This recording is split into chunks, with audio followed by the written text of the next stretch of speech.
bill that would provide proof of American citizenship for anybody running for any public office. Anybody running for any office, that's the key.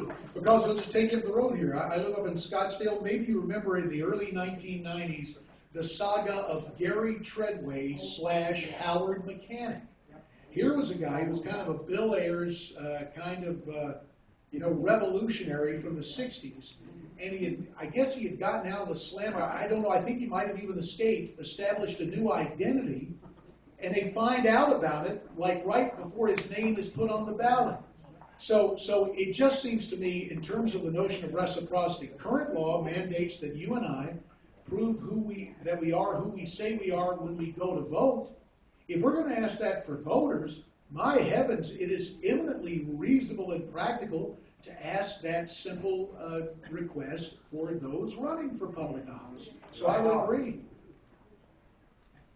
On the health care bill, I'm really concerned about state sovereignty, like with the immigration thing, and I know they rule with the federal. On state sovereignty, how do we keep that so we don't have to be mandated to buy health care?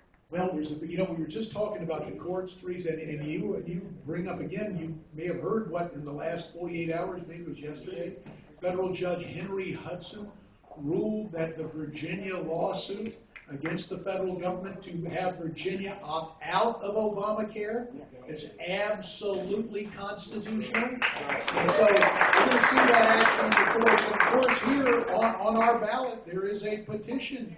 There is a proposition. It's 106 to have us opt out of Obamacare. So I would vote yes on 106. And of course, Arizona has filed its own brief, very similar to Virginia's. And I think, my goodness, I forget the exact count of the number of states in the union, quite a few, 20 now? So yeah, it's quite a few states have filed these great minds think alike. Last question over here. Let's go international. As a state senator, would you be in favor of a preemptive strike against Iran if nuclear weapons were verified? As a United States senator, I would advocate, this is, I love pointing out Mark Twain's admonition, history doesn't repeat itself, but it rhymes.